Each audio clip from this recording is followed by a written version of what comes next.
This is Steve Burley with Studio Burley, and I'm here tonight with Janice Fiamengo again, and we're going to discuss the new video that I just published on Monday, I think it was, The Birth of Feminism at Seneca Falls, New York in 1848. Now, I have my appropriate patriarchal hat on. I have my patriarchal scotch ready, so all you folks, if you get your patriarchal drinks out there. And just in case of emergency, I have my patriarchal cigar at disposal. But with no further ado, here is Janice Fiamengo. And Janice, what's your first impression? Hey, Steve. Good to see you. Your first impressions. Welcome to the show, and it's always great to talk to you. Always great to talk to you, Steve. Good to see you in fine patriarchal form.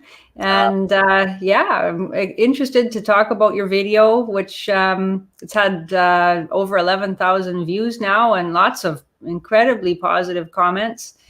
And obviously in the video you were, for anybody who hasn't watched it yet, which I hope everyone will, obviously you're taking aim at the good feminism. First wave feminism. Most people agree that first wave feminism was necessary, that it was righteous. And you're showing that, rather than having an immaculate conception that then went wrong, that first wave feminism was, born of original sin, if we want to put it that way. Which is not to say that all first wave feminists were terrible people or that there were no good ideas in the movement, but that it was a movement fully permeated by hatred of men, or at least a lot of man blaming and man shaming, that it made hysterical claims about male oppressiveness, that it was full of explicit lies about the condition of women at the time. I would add too, a point that you touched on, but I think maybe didn't develop fully, not meant to be a criticism of you at all. Also that it was based on the idea of female moral superiority over men. I noticed that really strongly when I was studying the Canadian first wave feminists. Absolute belief that women are morally superior to men. And gave women that impression too, right? Like women were elevated. So feminists didn't just invent this superiority, it was ambient culture. Mm-hmm. Absolutely, yes. Especially in Victorian culture, the 19th century culture following Queen Victoria's reign in the early 1830s, that became the primary ideology of mid-19th century English, American, and Canadian culture. The angel in the house was a very strong ideology about women's moral superiority, women's mission in civilization, which was to soften men because of their superior emotionality, their superior concern for children, just their greater morality. A lot of people would still say that it's not a bad ideology, actually, that maybe women do have a kind of softening effect on men. But certainly that idea got taken by the feminists and turned into a full-on belief in female superiority and male inferiority. And I think say that women potentially have an ability to soften men. And I've seen it in practice in real life, and most men probably have. But it's not an automatic thing. Mm-hmm. Yeah, no, it involves a kind of agreement, I think, between men and women about men's and women's spheres, male and female priorities, what men and women owe, each owe the other in relationship, what lines can't be crossed, what the duties and obligations are of one to the other. And what feminism did, of course, was that it took these ideas about what men owed women and why women were superior, and it then threw out the notion that women had any kind of obligation to men at all. That's had the kind of disastrous consequences that we've been talking about for years here at Studio Brûlé. So, and I think you did a fantastic job in the video of making good on your argument, the one that you expressed at the very beginning in where was it that you first expressed the idea when you got into the argument with the On other Quora. Quora, of course, yeah, Quora. And let me put that up. You carry on. I'm going to just put that up on the screen here, in case people.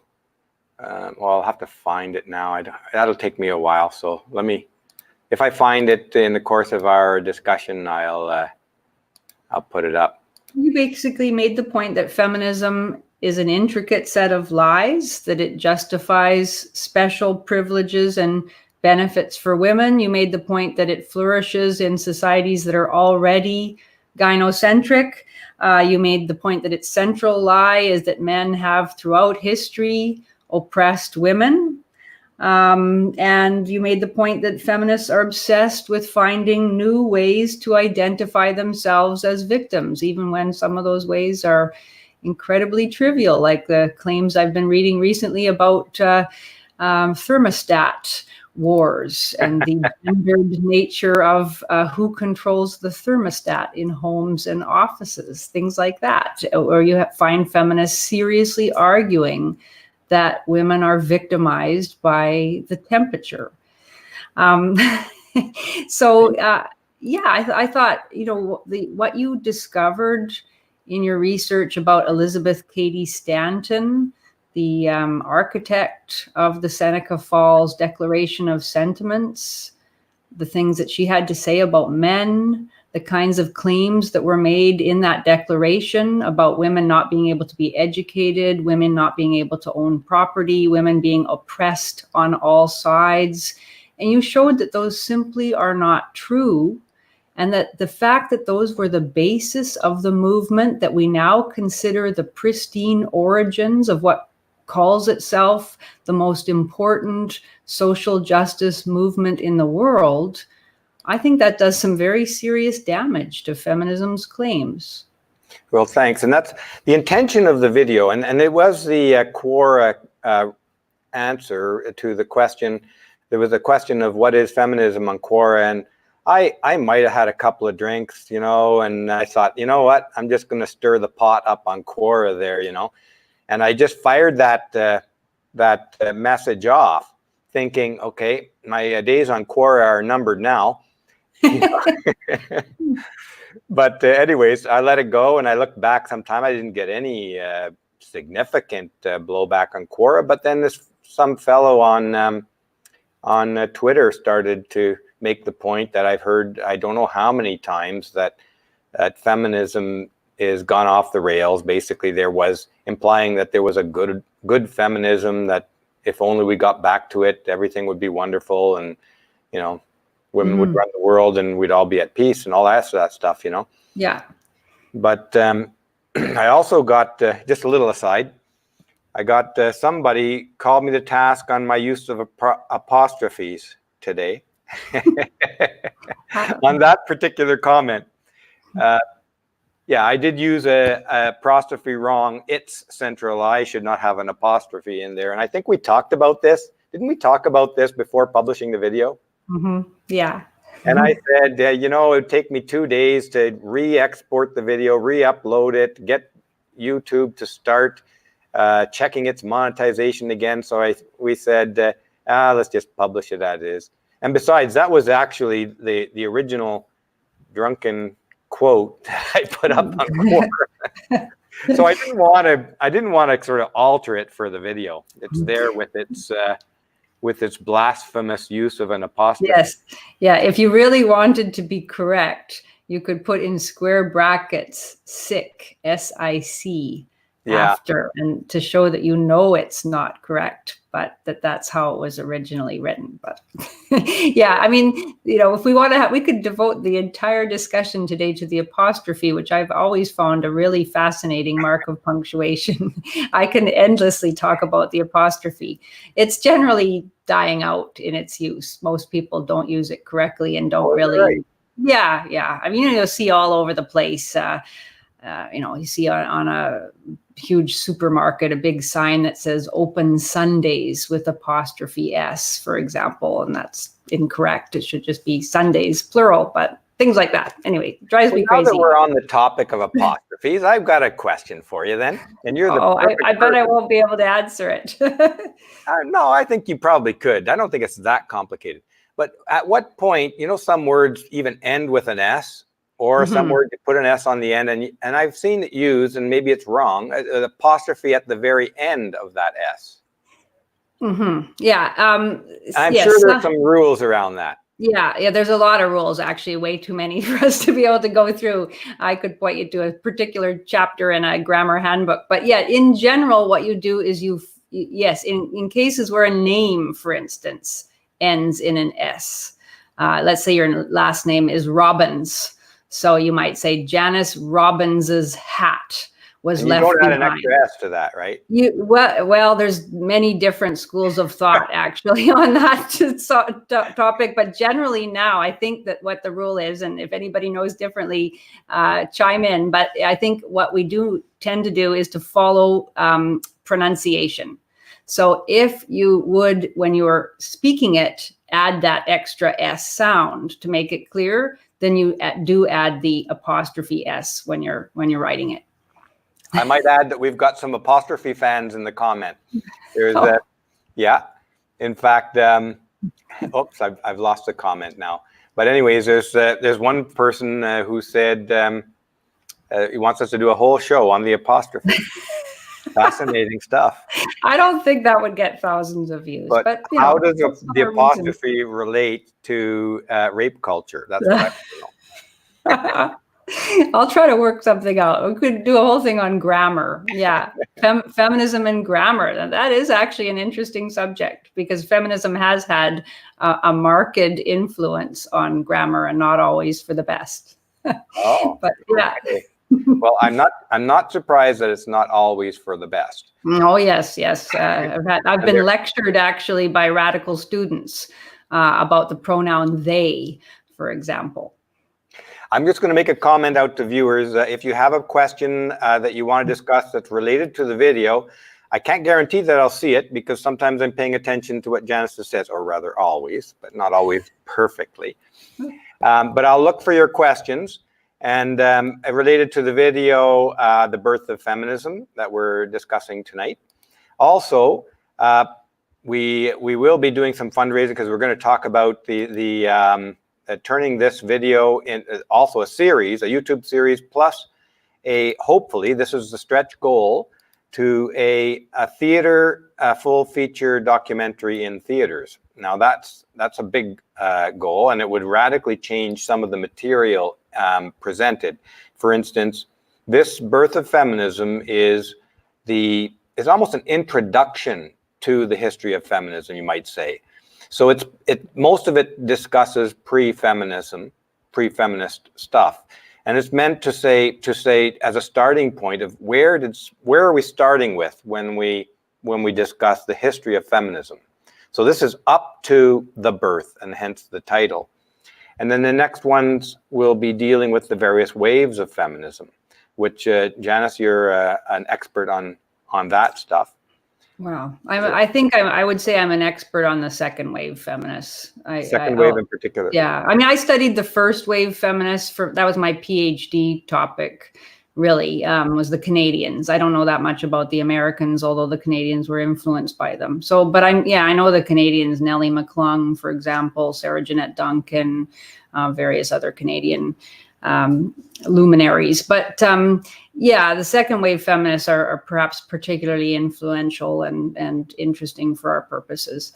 I did want to get back to the idea of the feature length film because it does seem to me that this is, it's the one thing that everybody thinks they know for sure, that women have been oppressed throughout history, and that the first wave feminist movement was absolutely essential in drawing attention to that oppression and beginning to combat it, to give women some rights at all. So to begin to illuminate some of the reality behind those myths seems really, really important. And I think it's important for both ideological and just basic truth-seeking purposes. It's ideologically significant because it helps to weaken the hold of feminism in our society if it can be shown that actually there were lies at the very heart of the movement's origin. And also, I think it's just interesting to know the truth about history. It really helps us a lot in understanding where we are now. And even if even if it turns out that we're not right about first wave feminism, that it was much more pristine than we understand at this point, of course, that in no way justifies the situation that we're in today, which is often, I think, the attitude that I hear from people. They'll say things like, oh, well, the pendulum has swung a bit too far, but as if the pendulum was ever well over on the other side, that men had this brute power that they exercised over women. Even if that were 100% true, it wouldn't in any way justify the atrocious imbalances in the gender order that we see today. Because unless we want to base a society on collective vengeance, it's no way to organize society. And I would fully admit that this was meant to be an introduction. And if we get to the point we have the funding and resources to put a documentary out there, I'm all for it. We will definitely correct any major or minor issues that we certainly implied in this video or subsequent videos that we'll do. But from my point of view, I'm trained as a scientist. I went through chemistry, and you can't get very far if you aren't really rigorous about starting with the truth. Mm-hmm. And this is a huge problem with feminism, is that the truth is that feminism is a lie. I mean, I know I'm being kind of very definitive here, but no. They're lying about the history of the nature of the relationship between men and women. It's an abject lie. So, in my view, if you proceed building your culture on a bed of lies, mm-hmm. misery awaits us in the future, mm-hmm. and misery is visiting us today, absolutely, especially in men's lives, yeah, but also mm-hmm. in women's lives. I mean, imagine, and it's not a big stretch to imagine this. When you're in a relationship and you have this power over your partner, your so-called partner, that changes you mentally, and not in a healthy way. It's a very unhealthy influence. Mm-hmm. It encourages you to think power and use power. Even if you don't, it's always there. We've talked about this before. Mm-hmm. Absolutely. It's a terrible thing. And the man you're involved with is going to know too. And there's this elephant in the room, even mm-hmm. in a healthy relationship. Absolutely. There's an elephant in every room. Mm-hmm. And it creates a terrible, groundless resentment on the part of women that in the moment feels good, but in the long run, I think has a very negative psychological impact. And if, for one thing, it actually dries up decency and empathy. And I've encountered this many, many times when I've given public talks about situation of boys and men today. And women have actually stood up in the audiences and said, not in these exact words, but I don't have to care about this because I believe that women had it terrible for thousands of years. I believe that men did these terrible things to women, and therefore I don't have to give a damn about what's being done to boys and men today. And that is the purpose of propaganda right there. I think, I forget the name of the intellectual who discussed what is propaganda, and I think you had referred to some of that in one of the Fiamengo files.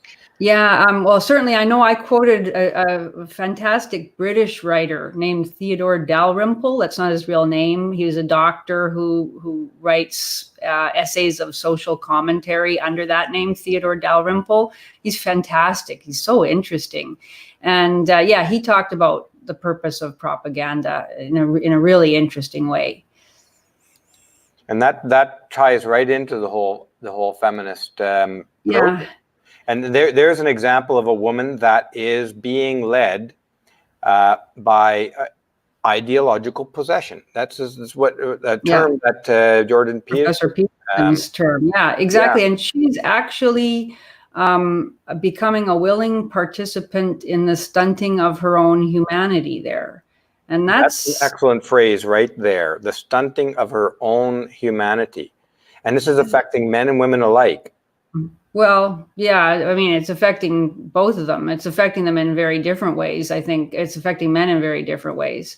And I was stunned, and I've had that kind of response almost every time I've tried to give just a very general, not even particularly confrontational sort of talk, often quite statistic heavy, talking about basic issues like, awareness of mental health issues, male suicide, homelessness, deaths of despair, addictions, parental alienation, young men dropping out of university, Warren Farrell's term, young men failing to launch, those kinds of things, not even necessarily blaming it on feminism, just raising the issues of boys and men. And invariably, at least one woman in the audience will stand up and make that kind of statement. She doesn't say it in quite those overt terms, but that's essentially the message. I shouldn't have to care about this. And how dare you even raise it and ask me to listen to a talk about this because, my foremothers were maltreated. And in nearly every case also, they got applauded for it. So they no longer not only felt bold enough to say it out loud, which is an astounding thing to say, but were actually given general support and, affirmation in saying it. Hey, Janice, you had you had messaged me with an idea about when in history the sacred victim, the idea of the sacred victim, and we haven't discussed this in any kind of detail. But where were you going with that? And I think one of your questions was, when did this sacred victim sort of power emerge in culture? Mm-hmm. Yeah, I find this so, right? Yeah, I find it fascinating, and I think I have a little bit of an answer, but I'd have to do a lot more research on it. I was especially interested in my PhD research on how it came about that societies began to organize themselves around the idea of helping people who were suffering, because not all societies have by any means, and in fact it's a very relatively recent achievement of not entirely Western, but I think it's distinctive of Western societies. And fairly recently, probably the 18th century, really, where it became a really public, a central public issue. Not only that the poor were assisted, but that caring for the poor became a prominent public virtue, that people actually wanted to show that they cared about people who were in distress. And so I think that it begins really strongly in the mid 1700s, and then it comes to sort of a fuller flowering in the Romantic period in the late 1700s, early 1800s. And so, yeah, the thing that interested me was, at what point in cultural history did it become powerful, as George Will said, and you quoted him, that victimhood became a coveted status.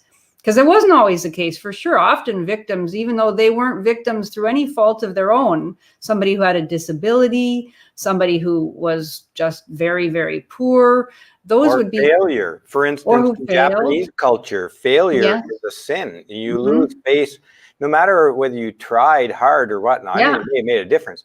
But the act of failing, Failing. And that's a source of shame. a shame, yeah. Yeah, where you're not only ashamed, but other people, feel primarily negative about your failure. And yeah, exactly as you say, and it could be a noble failure, but it doesn't matter. It's still a source of shame. Whereas in our society, it seems that certainly for women, not for men in most cases, I would say, but unless those men are claiming another kind of identity. I mean, we had the case of Jussie Smollett, who obviously sought some kind of moral celebrity status through claiming victimhood, but not on the grounds of his male identity, on the grounds of his Black and gay, maybe primarily his gay identity. Anyway, certainly for women, the fact of victimhood has become a source of incredible power. And I think that'd be a very interesting, maybe somebody's already done it, a kind of cultural history of how that came about, whether that's a particularly 20th century phenomenon. I'm not actually sure, but it certainly is interesting. It's a fascinating thought because victim power today might be amongst the easiest way to gain some form of power in our culture, especially for women. Yeah, but almost. I do want to. Sorry, go ahead. I was going to say almost exclusively for women, at least vis-a-vis the gender dynamic. If a woman is calling out a man for mistreating her, or calling out men in general for failing to do enough for women or for mistreating women, that woman is going to be given a respectful hearing. She's going to be called a heroine, an advocate of equality. Any story of personal suffering that she shares is going to be given, a lot of sympathy. If a man tries to do it about a woman, can you imagine a man calling out a woman for her bad behavior, or calling out women in general for, failing to do enough for men? He's going to be laughed out of the room and called down as a misogynist. We know what happens even when the man defends himself from a woman's physical violence. He's ridiculed if he succeeds, and he's ridiculed if he fails. Ridiculed even more, perhaps, if he fails. I wanted to just throw this thought out about the whole power of victim. Isn't Christianity based on being a victim in a sense? Like Christ willingly allows himself to be crucified. And so his power is, and he preaches things like turn the other cheek, and all of that sort of stuff. All of this is sort of embracing your victim status as power. Yeah, there's got to be. I think there is very likely a link to Christianity, but I suspect it's a complex one, because Christ, to me, I mean, he is the scapegoat. He's God who becomes the scapegoat, taking the sins of the world. But that's different in the sense that he sacrifices himself. He's a willing sacrifice, which is somewhat different from being an innocent victim. So yeah, certainly Christianity is about the meek inheriting the earth and enduring injustice and suffering and turning the other cheek. But that's about spiritual overcoming. It's not about achieving any kind of, material worldly power. And it's certainly not about, feeling good about yourself, I don't think, except in a twisted way, and using that in order to manipulate others. So yeah, but I can see, yes, that in some way the origins are there in the example of Christ. Are there examples of non-Christian cultures in which the power of being a victim has become such a source of power? Or do you know of any examples along those lines? But the points you make are very good. You've frozen, Janice. I don't know whether we've lost connection here or not. I think, folks, oh, there we are. There we are. Yeah, we came back. Yeah. Discussing religion, perhaps. Yeah. The finger of God came down there. Delete, delete, delete. No, but I wanted to acknowledge your point there. That was an excellent point that, and somebody made it in the comments as well, but sacrifice is not the same as victimization. Mm-hmm. But I don't know if you heard my question. Do you know of any other cultures, non-Christian cultures, in which victimhood has become a source of power like this? Yeah, I don't. I mean, it's, to me, and I could be wrong about this, but to me, it does seem to me to be a uniquely Western phenomenon. And by Western, you mean? I mean the Judeo-Christian, but Yeah. particularly Christian. Yeah. Yeah. Yeah. Okay, well, that's a good point there, Janice. Folks, I just want to acknowledge a couple of generous donations coming in. Thank you very much. I wanted to raise this topic about the donations coming in through this format here on YouTube. I think it's called Super Chat. At least I activated Super Chat, and I'm assuming that's what's happening here. I'm not an expert on the whole YouTube package.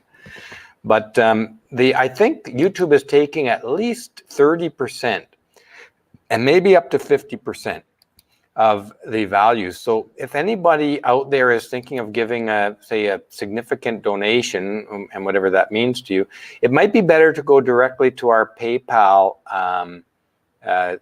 link on the front of YouTube, and I'll try to get that out there, because I think at larger donations, PayPal's percentage take is under 10%. It's probably 6% or something like that, or 4%.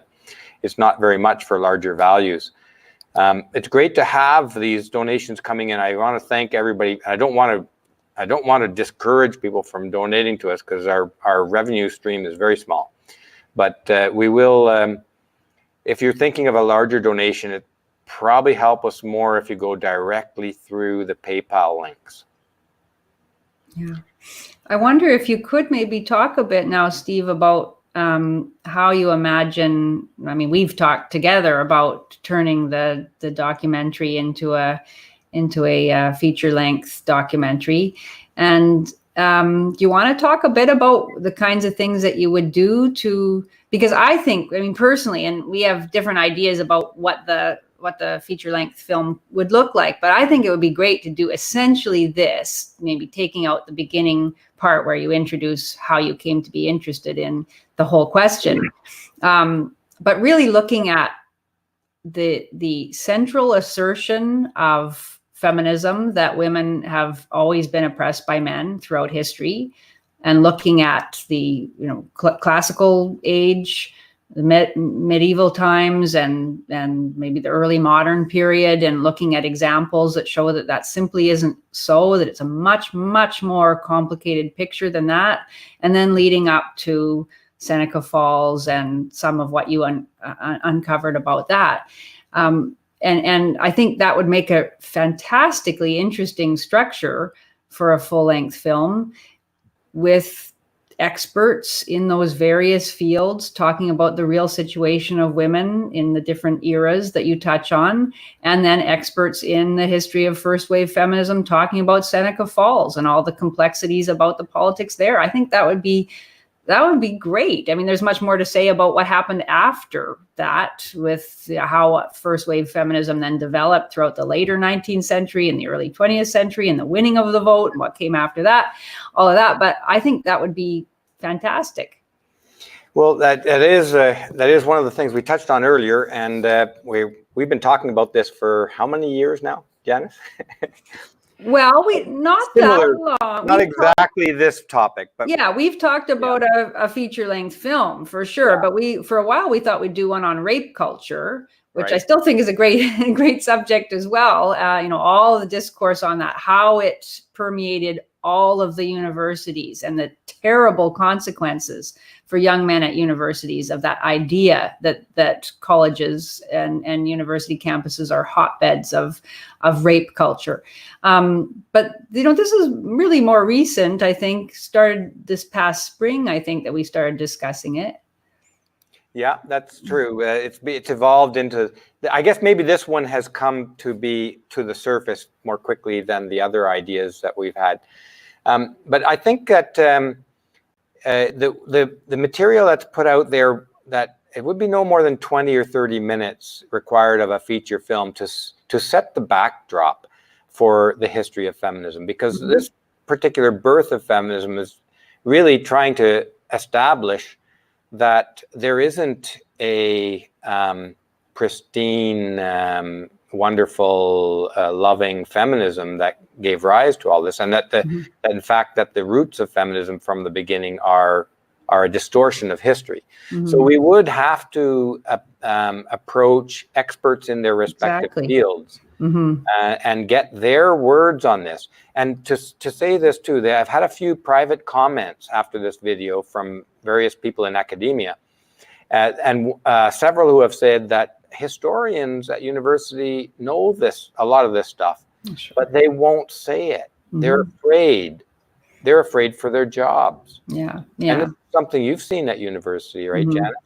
Yeah, absolutely. And that would be the challenge. It's true. You'd probably have to rely on a lot of retired professors, people at some of the few, conservative leaning or maybe religious leaning colleges in the United States who might be willing to speak outside of the feminist orthodoxy, because a lot of people, in order to keep their careers, they can't talk about these truths.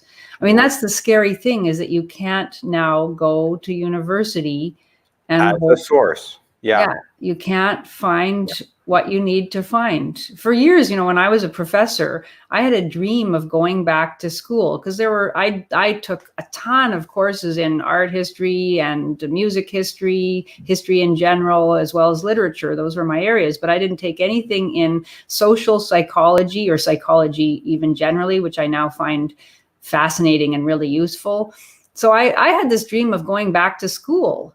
And then I realized, sadly, about 5 years before I retired, that there's no point now, because the few professors there are who aren't ideologues are probably afraid, and rightly so, understandably so, of speaking the truth in their classrooms.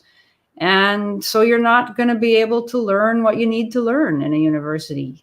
We know that anyone who speaks on camera to us is likely to be punished.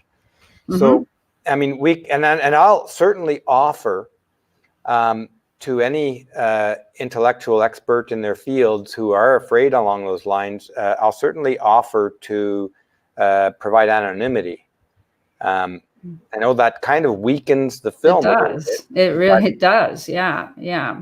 But on the other side, it also gives us access to more rigorous research than we can do ourselves on any one of these topics. Because I'd like an expert in Roman history, an expert in medieval history, an expert in the early American history. Early American colonial history. I mean, what you found in your research there about men as working as indentured slaves, the kidnapping of men in order to do the work. Thousands upon thousands. One kidnapper alone is said or understood historically to have kidnapped 6,000 men off the streets of Britain. To be sent, and most of them died in the early days of building the U.S. They're sent without not wanting to go, as slaves. Indentured servants is just another word for slavery. As slaves, and most of them, I don't know if they know that they're going to die, but the vast majority of them died building the U.S. as a slave. That's, and the point you made about that, the staggering loss of life, the misery suffered by so many countless men, not only in that endeavor, but throughout history. You cannot look at that and then talk with a straight face about male privilege and male power. And especially, sorry, go ahead. No, just you go on. That's all I was going to say, is that I just think it's so important at this point in our cultural history to look at that kind of thing. especially when you compare it to how the women of that exact same time and place in history were treated for that, around that exact same topic of colonizing the Americas. The women were not forced. No women, no, zero women were abducted and put into slavery. And the penalty for trying was so enormous. Yeah, that's really interesting. And what it does, and the important part of those facts to our thesis here is that it utterly, completely undermines every feminist claim that women had a low status and were oppressed by men. It is absolutely the opposite. And this is what struck me as I was researching this video for the background to it. I kind of knew that this was the case anyways. But everywhere you look in history, men are treated more harshly with fewer privileges than women. And that is something so much occluded by our present worldview that, you know, a film just on that subject alone, even leaving aside the Seneca Falls issue, is really, really important. And I know that was one of the points that you got a little bit of criticism about. And there wasn't much criticism on the video, but, you know, people said, you shouldn't get into talking about, you know, who had it worse. But I think we absolutely have to explore that question, because what we now believe, almost without question, is that women always had it worse. Yeah.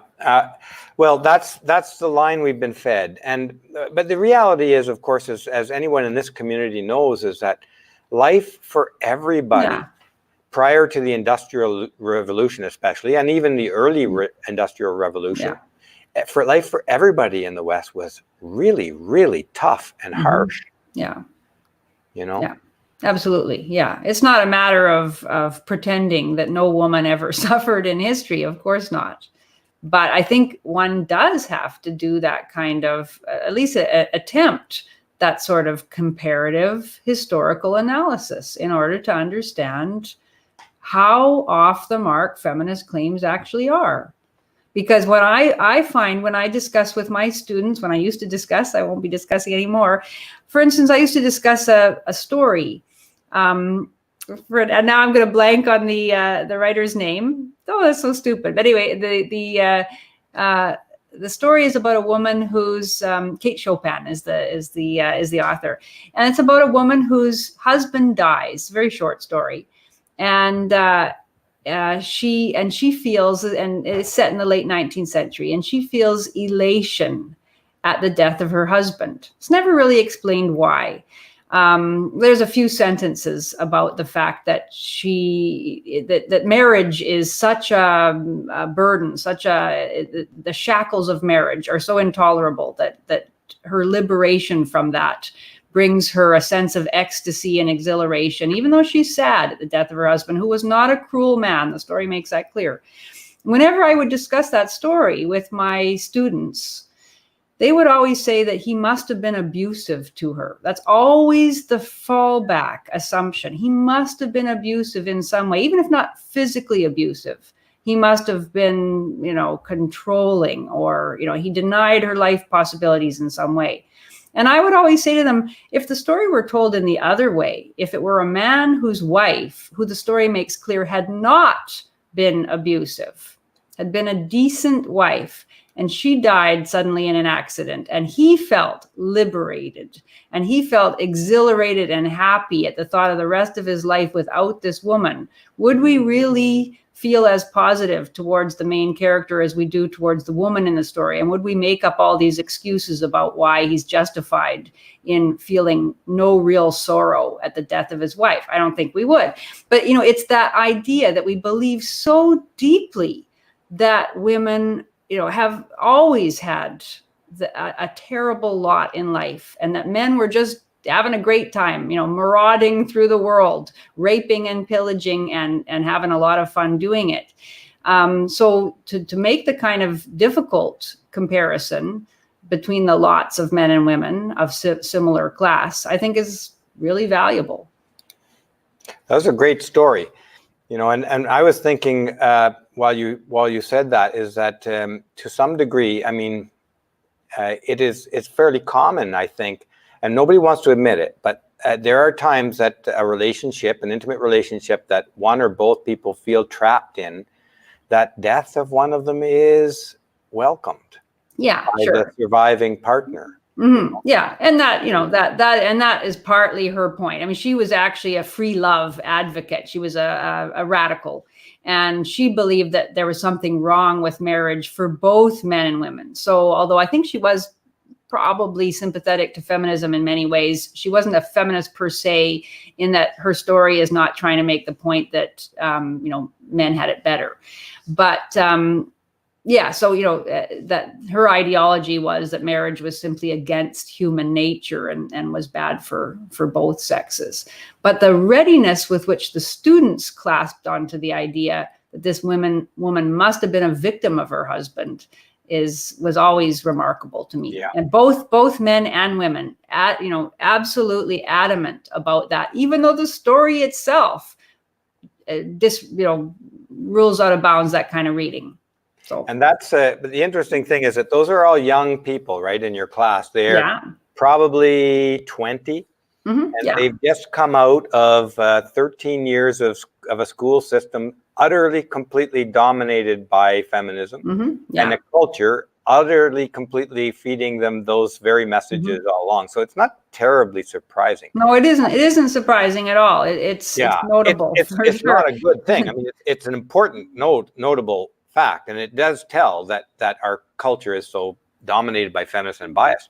I'm curious as to whether we would get the same response in a adult class of people in their like 45. Yeah, older people might well have different ideas. I mean, and also, of course, you can't say that responses that one gets in a classroom are necessarily any kind of absolutely reliable index of reality, in the sense that lots of students are saying what they think they're going to be rewarded for saying. And so, you know, they know that if you give the woman as victim kind of answer, that's going to get you pats on the head from a lot of teachers. And so they might be just, you know, telling me what they think I want to hear. And even when I sort of demur and look quizzical when they give me that answer, they still figure that's probably the safest answer to give. So I don't even know if they all necessarily believe it.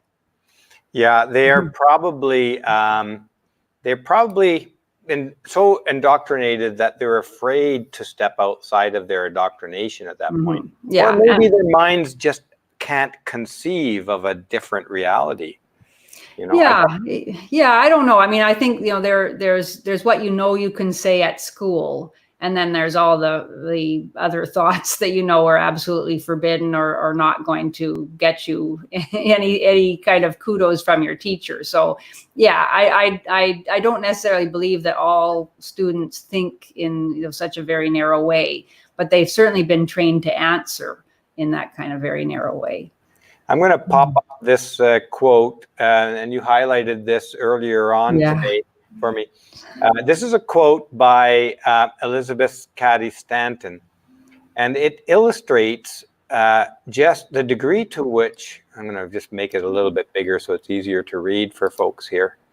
If this will fit probably a little bit more. It illustrates the degree, what Elizabeth Cady Stanton thought of men, as you pointed out. This is not, I mean, this is obviously hatred. Yeah. And this is the one of the motivating ideas of feminism. Yeah. And she's one of the greatest, most well-known, most highly respected first wave feminists. And if you look in literature by the Canadian first wavers, Nellie McClung, for example, who's probably the most famous Canadian feminist of the late 19th, early 20th century, centrally involved in the suffrage movement. She said things like that all the time too. And she's considered a sort of benign figure, you know, always smiling, telling jokes. She was much loved during her day, yet she wrote and spoke similar kinds of hateful things about men, about how, women, she said things like, the role of the male is to cause wounds. The role of the female is to bind them up. She absolutely asserted, and I think believed, that if women were in charge of the world, there would be no more war. And she said that explicitly. She was writing just at the beginning of the First World War. But Janice, didn't people like Dworkin and Solanus take inspiration from this? I mean, this is an unimpeachable mother, creator, architect of feminism, telling the world, and the world and our culture accepting what she said, accepting it, that these men are basically evil. If you believe her, you would have to say, well, bring in feminism and clean this mess up. Get these men out of here. And of course, that's what a lot of feminists today are suggesting. They do. Yeah, many. Yeah, many believe it, absolutely. And so this has been the case. This has been there at the heart of feminism since the mid-19th century, and it's still there in feminism today, no surprise.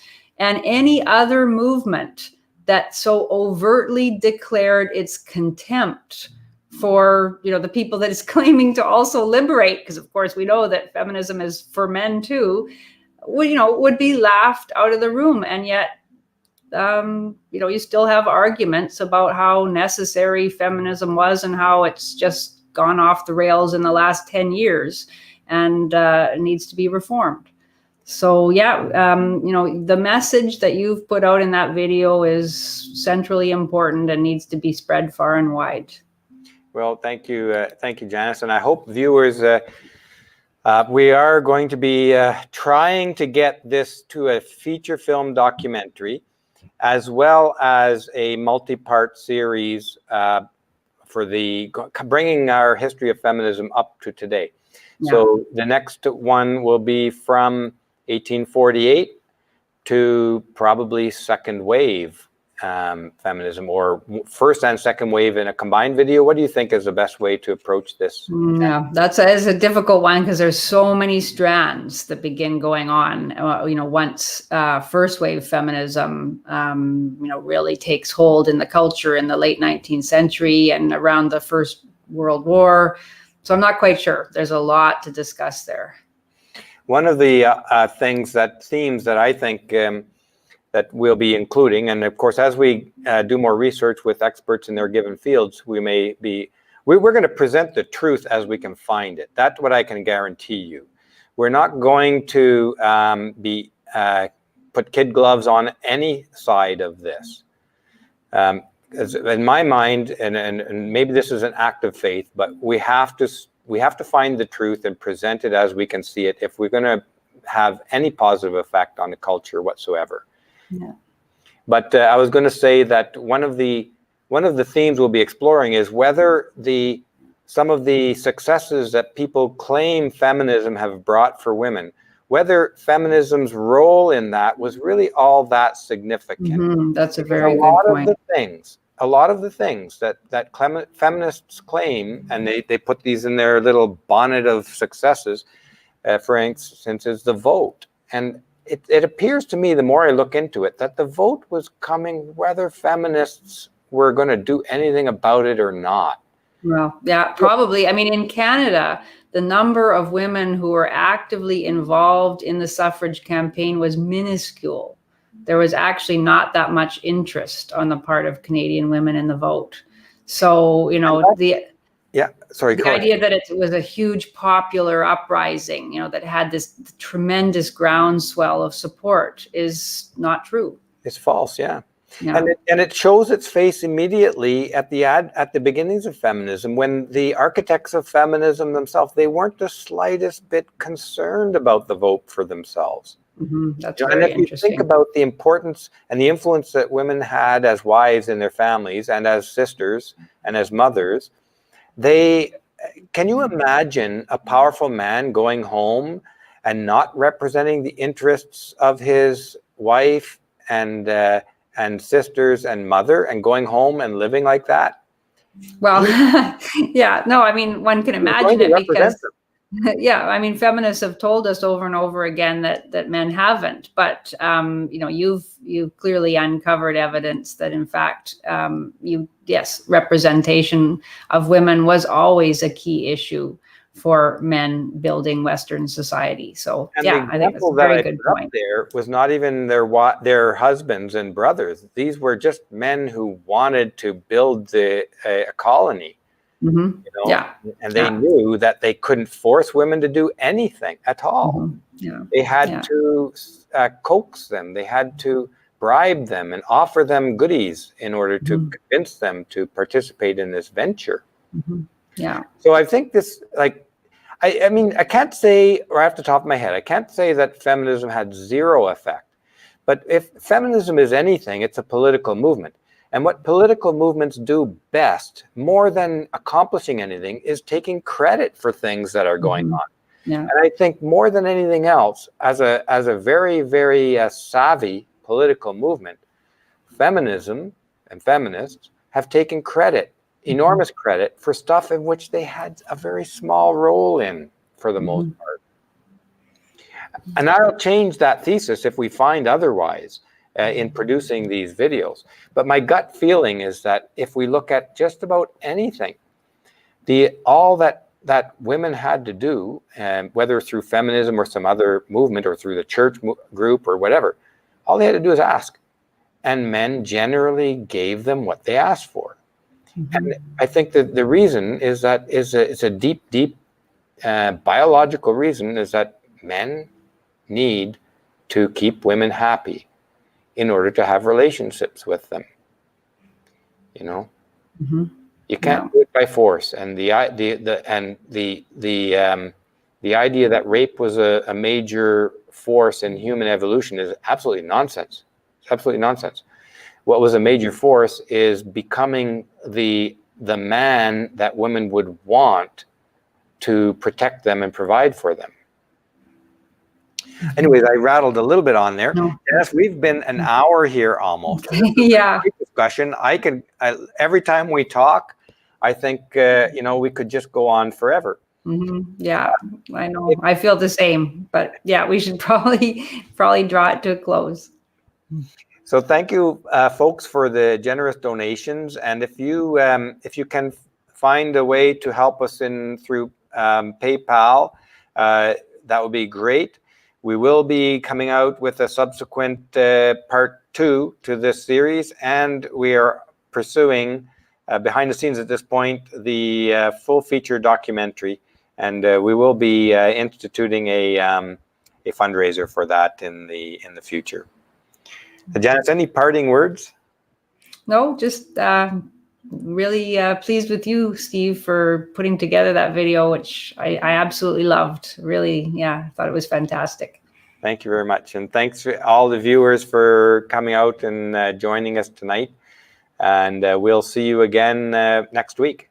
Yeah, next week we're thinking about doing something a little different too, aren't we? Yes, we are. Good point. I almost forgot to mention that. The next Fiamengo file, and I forget the title of it off the top of my head. Janice? I don't think it's the next one. If I understand correctly, I think you're going to put up, we've got the Women Are Wonderful effect. That's Right. you're going to post that fairly soon. And then there's going to be another one that we will post, and we will have a discussion immediately following. So anybody who has questions about it or comments, we're going to basically watch it together and then discuss it together. Right. That'll be our first attempt at a YouTube premiere, and I'm not sure how that will work with, or whether it can work with StreamYard. And somebody pointed out something here about super chats. I probably did miss that because I'm new to the super chats and I'm new to StreamYard, and I'm new to this other sticker thing that I got notified on YouTube. So bear with me while I learn how to use these things more smoothly. But we are going to experiment with the premiere, in which, in my understanding, with a video premiere, we all watch it together, and I'm guessing that afterwards there's an opportunity to discuss the video. Yeah. So if anybody has any way to help us with that, or tips on how to make that work effectively, that would be helpful too. info@studiobrule.com if no other address is available to you. That would be great.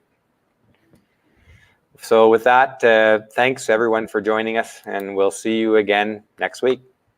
Talk to you soon, Steve. Yep.